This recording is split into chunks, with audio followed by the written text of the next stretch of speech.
प्यारे बच्चों, 11th class chemistry के सेकंड चैप्टर परमाणु की संरचना के फर्स्ट लेक्चर में आपका स्वागत है।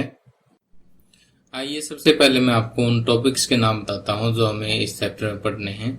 हम इस चैप्टर की शुरुआत करेंगे बिल्कुल बेस से, बिल्कुल आधार से इसकी शुरुआत करेंगे। और सबसे पहले मैं आपको यहाँ पर यह बताऊंगा कि परमाणु क्या होता है, और फिर उसके बाद हम ये देखेंगे कि परमाणु के अंदर और भी छोटे छोटे कण होते हैं।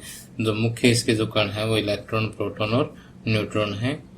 और हम यहाँ पर ये बहुत ही इंटरेस्टिंग सी चीजें सीखेंगे कि इन अपरमाणुक कणों की, इलेक्ट्रॉन, प्रोटॉन और न्यूट्रॉनों की खोज किस तरह से हुई, और फिर ये एक परमाणु में ये कण जो है किस तरह से व्यवस्थित है। इसको समझने के लिए जो हम परमाणु के मॉडलों का अध्ययन करेंगे। और सबसे पहले जो है 1904 में जे थॉमसन ने परमाणु का मॉडल दिया था सबसे पहले। तो हम पहले थॉमसन का मॉडल पढ़ेंगे, फिर थॉमसन के मॉडल में जो कमियां थी वो रदरफोर्ड ने दूर की और एक नया मॉडल दिया, Rutherford model of atom. Rutherford के मॉडल ऑफ एटम में जो कमियां थी उनको जो है बोहर ने दूर किया और बोर मॉडल ऑफ एटम दिया। बोर का परमाणु मॉडल, इसमें सुधार करने के बाद जो हमारा अभी आधुनिक जो मॉडल है जिसको हम कहते हैं परमाणु का तरंग यांत्रिकी model, wave mechanical model of atom, ये जो भी करंट में चल रहा है इस मॉडल को हम स्टडी करेंगे।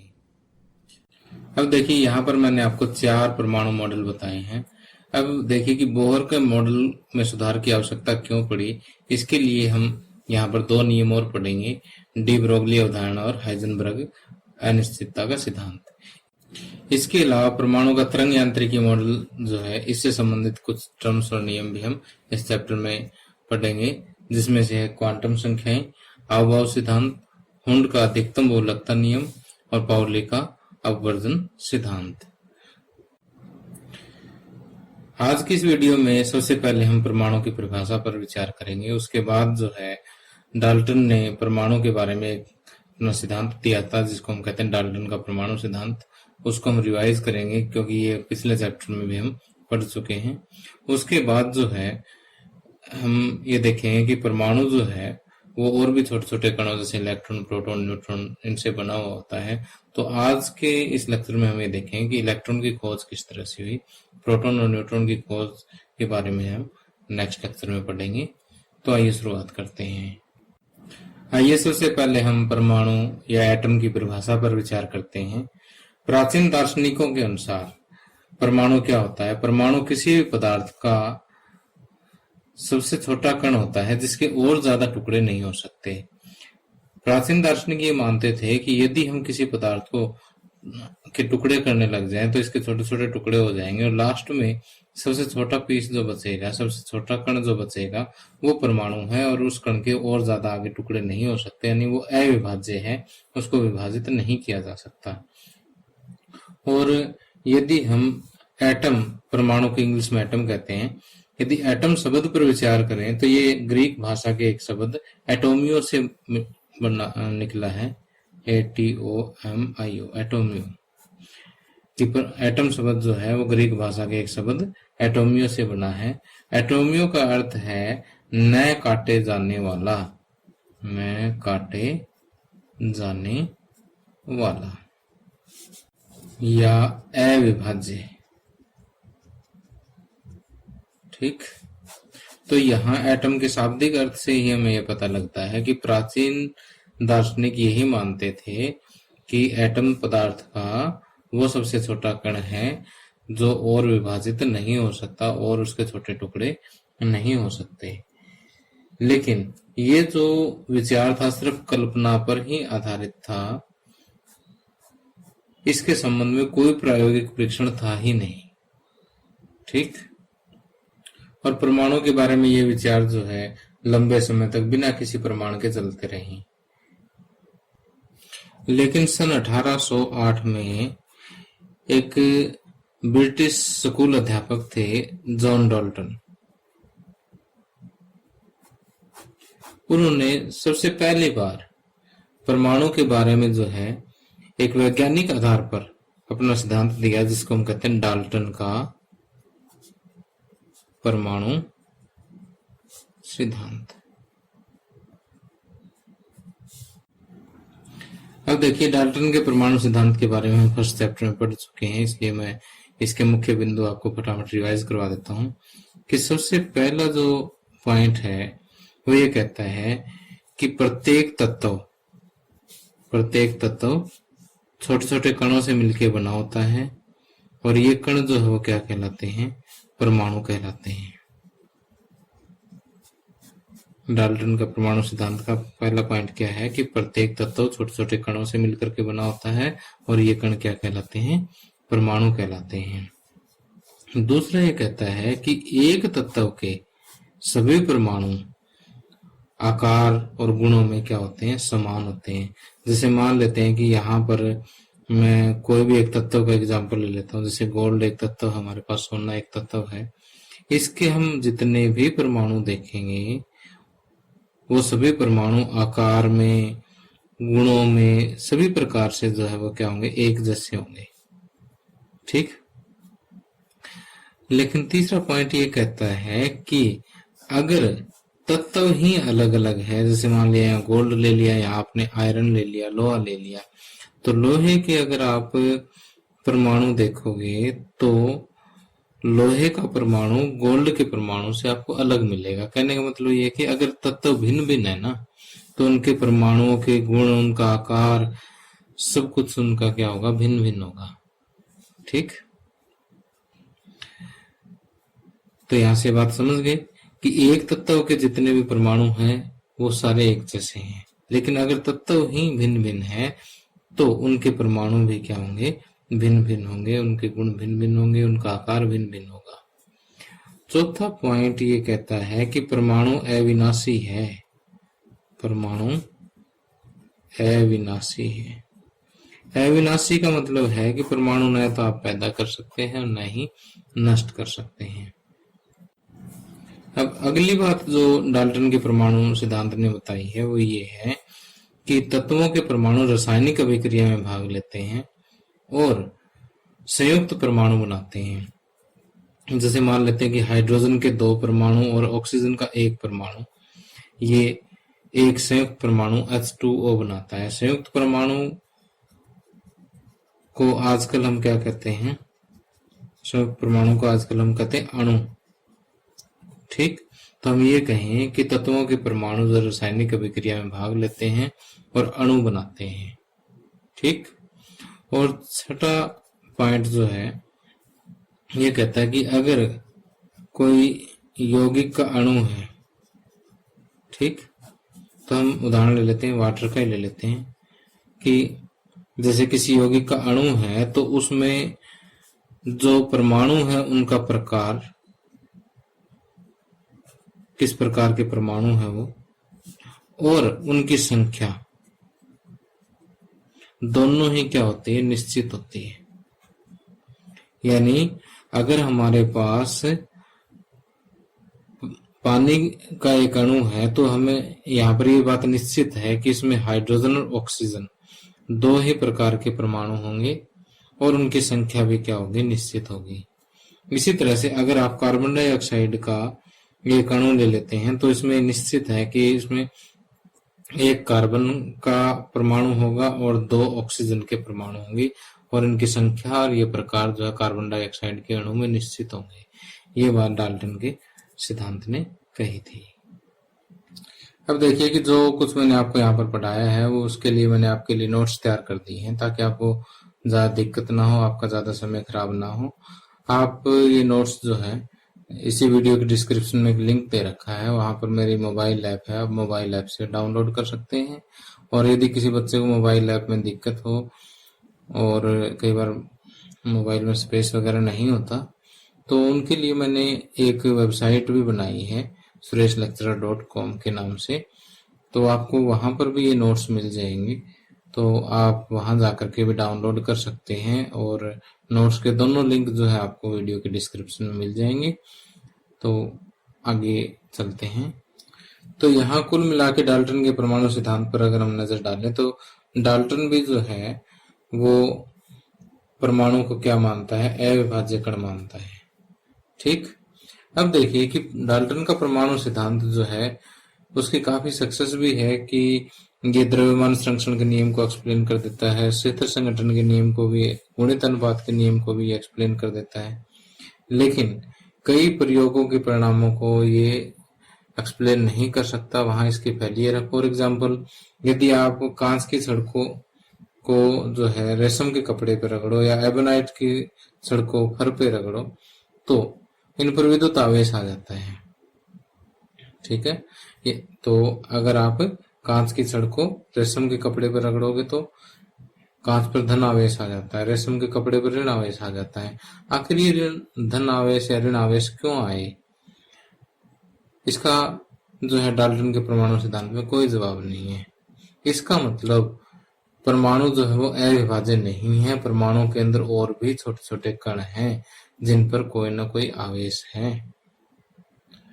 तो देखिए कि 19वीं शताब्दी के अंत और 20वीं शताब्दी के शुरू में वैज्ञानिकों में उत्सुकता जागी कि देखिए कि ये डिटेक्ट तो किया जाए कि परमाणु के अंदर है क्या चीज, उसकी आंतरिक संरचना कैसी है। तो इन सभी प्रयोगों से एक बात स्थापित हो गई कि परमाणु जो है छोटे छोटे कणों से मिलकर बना होता है। कौन कौन से? इलेक्ट्रॉनों, प्रोटॉन और न्यूट्रॉन से बने होते हैं। और इन कणों को हम क्या कहते हैं? अपरमाणुक कण कहते हैं। तो आज की इस लेक्चर में हम ये देखें कि इलेक्ट्रॉन की खोज किस तरह से, बहुत ही इंटरेस्टिंग बात है ये। तो इससे पहले हमें एक बात समझनी पड़ेगी कि जो आवेशित कणों का जो व्यवहार है उसके बारे में एक मूल नियम है कि समान आवेश एक दूसरे को प्रतिकर्षित करते हैं और विपरीत आवेश एक दूसरे को आकर्षित करते हैं। कहने का मतलब ये है कि यदि देखिए कि आवेश दो प्रकार के होते हैं, धन आवेश और ऋण आवेश। अगर आवेश समान है, यानी दो आवेश अगर हम ले लेते हैं और ये दोनों समान आवेश है तो एक दूसरे को प्रतिकर्षित करेंगे, एक दूसरे को दूर भगाएंगे। और इसी तरह से दोनों ऋण आवेश है यानी समान हो गए तो ये भी एक दूसरे को दूर भगाएंगे। यदि विपरीत आवेश है यानी एक धन आवेश ले लेते हैं, एक ऋण आवेश ले लेते हैं, अगर विपरीत आवेश है तो ये एक दूसरे को क्या करेंगे? आकर्षित करेंगे। ठीक, तो एक बार फिर से कि हमने देखा कि आवेश दो प्रकार के होते हैं, कौन कौन से? धन आवेश और ऋण आवेश। अगर ये दोनों आवेश क्या हैं? समान हैं, चाहे वो दोनों पॉजिटिव हो चाहे दोनों नेगेटिव हो। अगर समान आवेश है तो एक दूसरे को प्रतिकर्षित करेंगे, दूर भगाएंगे। और अगर विपरीत आवेश है, एक धन आवेश है एक ऋण आवेश है, तो ये एक दूसरे को क्या करेंगे? आकर्षित करेंगे, एक दूसरे के क्लोज आ जाएंगे। अब देखिए कि मैं आपको ये बताता हूँ कि इलेक्ट्रॉन की खोज कैसे हुई। सन 1850 में फैराडे ने जो है गैसों में से विद्युत विसर्जन का अध्ययन किया, यानी गैसों में से विद्युत धारा जो है वो गुजारी और जो परिणाम निकले उनका अध्ययन किया। और उसी अध्ययन का सहारा लेकर के सन 1897 में जे थॉमसन नाम का एक साइंटिस्ट था, उन्होंने इलेक्ट्रॉन की खोज की। अब देखिए, आप में से कुछ बच्चे तो ये सोचते होंगे कि सर गैस से तो विद्युत की कुछ अलग होती है, फिर उसमें से विद्युत कैसे गुजरेगी? तो अगर आप भी ऐसा सोचते हैं तो आपकी बात बिल्कुल सही है कि यदि हम बात करते हैं साधारण दाब की और जो विद्युत धारा हम गुजारते हैं उसकी वोल्टता भी अगर कम है, जैसे हम घरों में 220 वोल्ट यूज करते हैं, अगर उतनी सी वोल्टेज हम लगाएं और साधारण दाब की अगर हम बात करें तो किसी भी गैस में से विद्युत धारा नहीं गुजर सकती। ये गैस जो है विद्युत की कुचालक होगी। ठीक, लेकिन अगर हम ये दाब कर दे बहुत कम, दाब क्या कर दे? बहुत कम कर दें और वोल्टता जो है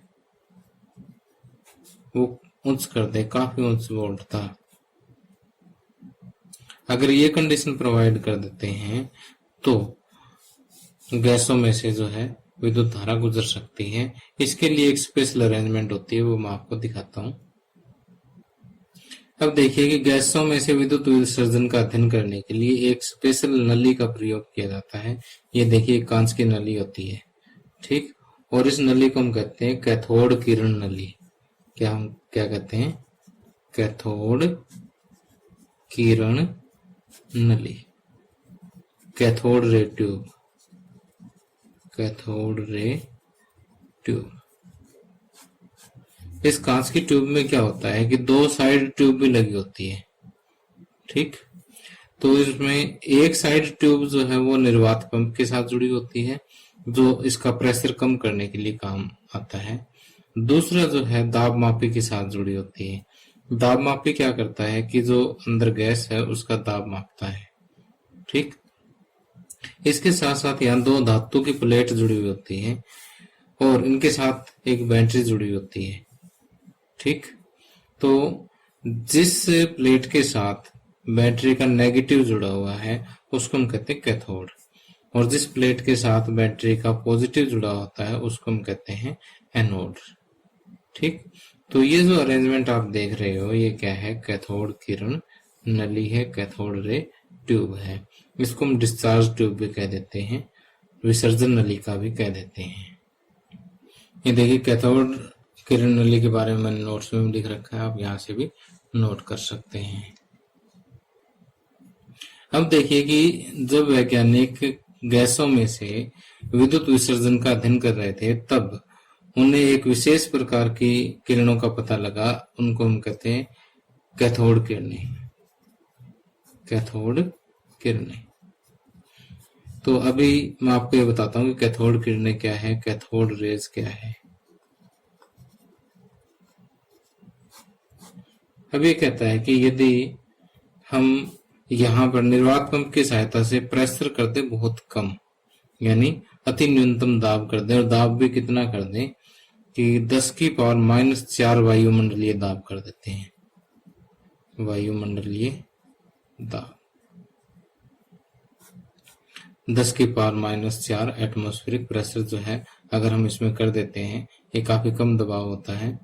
और यहाँ पर हम काफी उच्च वोल्टता जो है, एक काफी बड़ी बैटरी जो है यहाँ पर लगा देते हैं, तो कैथोड की तरफ से कुछ अदृश्य किरणें पैदा होती है। जो कैथोड जो प्लेट होती है हमारी, कैथोड इलेक्ट्रोड जो होती है, वहां से उसके लंबवत जो है विशेष किरणें जो है निकलना शुरू हो जाती है।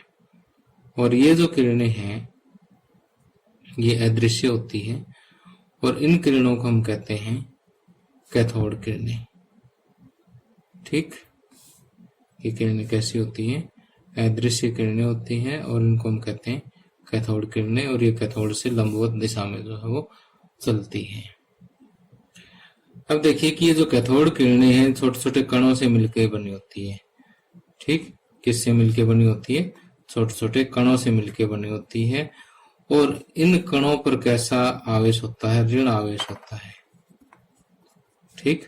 कैथोड किरणें किससे बनी होती है, छोटे छोटे कणों से मिलकर बनी होती है, छोटे छोटे कणों से मिलकर बनी होती है। और इन कणों पर कैसा आवेश होता है, ऋण आवेश होता है। तो ये जो छोटे छोटे ऋण आवेशित कण जो है ये वास्तव में और कुछ नहीं है, ये इलेक्ट्रॉन ही है, ठीक। ये क्या है, इलेक्ट्रॉन ही है। अब आप कहोगे सर कि हमें कैसे पता लगा कि छोटे छोटे कणों से मिलकर बनी होती है, इन पर ऋण आवेश है। तो इसके लिए हमें कैथोड किरणों के गुणों का अध्ययन करना पड़ेगा, ठीक। तो मैं आपको कैथोड किरणों के गुणों के बारे में जो है फटाफट बताऊंगा और सभी का चित्र बना के समझाऊंगा ताकि आपको अच्छे से समझ आ जाए।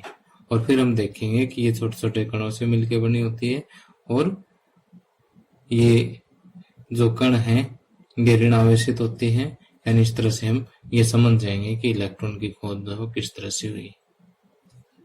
अब कैथोड किरणों के गुणों में सबसे पहला ये है कि कैथोड किरणें जो है कैथोड से एनोड की ओर जाती हैं, इन कैथोड से लंबवत दिशा में जो है ये जाती है, ओके।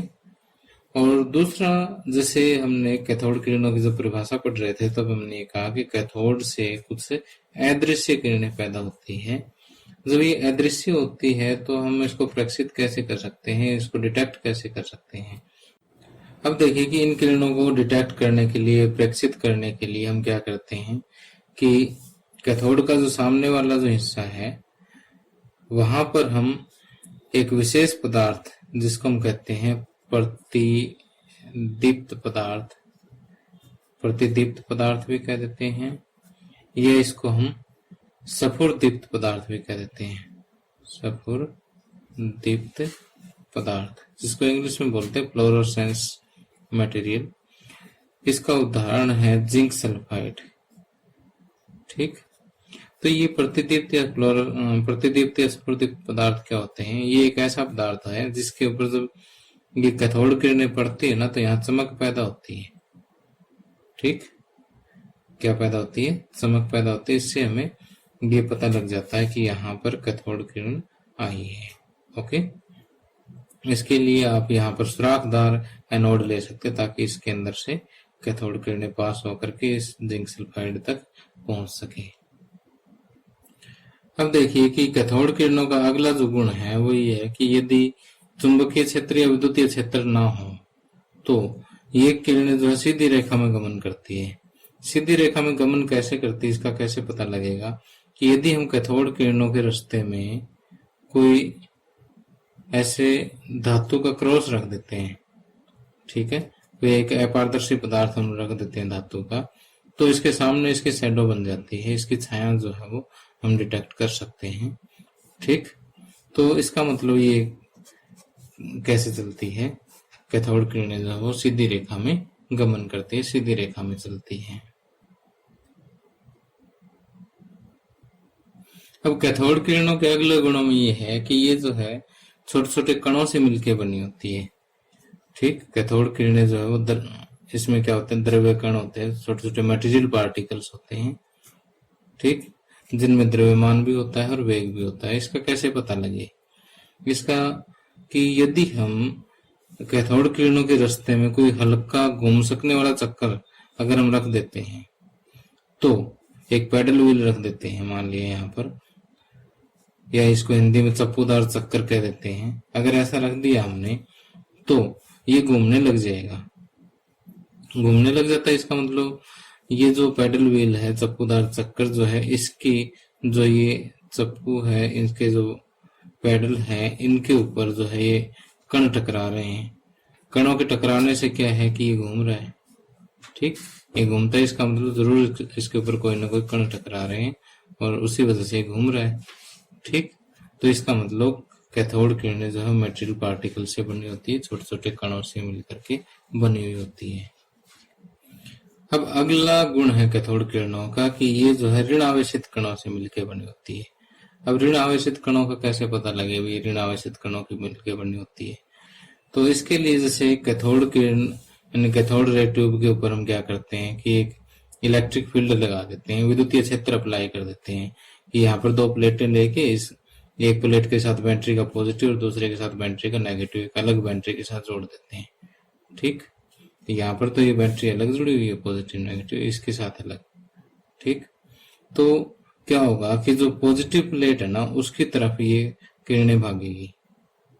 और मैंने अभी आपको कैथोड किरणों के गुण पढ़ने से पहले आपको बताया था कि यदि विपरीत आवेश है तो वे एक दूसरे को क्या करेंगे? आकर्षित करेंगे।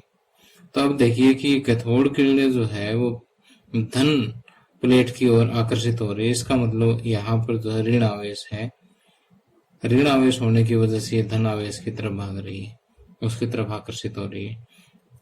तो इससे ऊपर वाले पॉइंट में हमने पढ़ा था कि ये छोटे छोटे कणों से मिलकर बनी होती है और यहाँ पर हमने देखा कि इस पे ऋण आवेश है। इसका मतलब कि जो कैथोड किरणें हैं वो ऋण आवेशित कणों से मिलके बनी होती है। और ये ऋण आवेशित कण क्या होते हैं?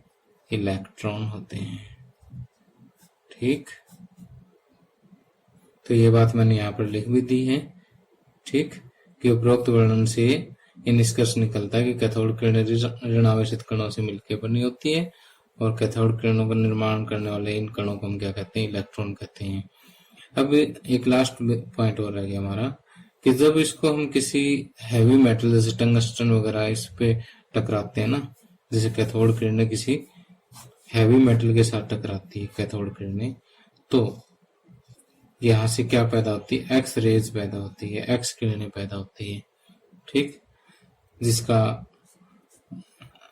प्रयोग हम मेडिकल साइंस में एक्सरे फोटोग्राफ्स के लिए करते हैं, जैसे टूटी हड्डियां वगैरह जो होती है उनका फोटोग्राफ्स लेने के लिए एक्स किरणों का प्रयोग किया जाता है, क्योंकि एक्स किरणों में स्पेशल प्रॉपर्टी होती है कि ये ह्यूमन फ्लैश के अंदर से पास हो जाती है, यानी मांस में से पास हो जाती है, लेकिन हड्डियों में से पास नहीं हो सकती। इसलिए टूटी हुई हड्डियों वगैरह का जो फोटोग्राफ लेने के लिए हम एक्स किरणों का प्रयोग करते हैं।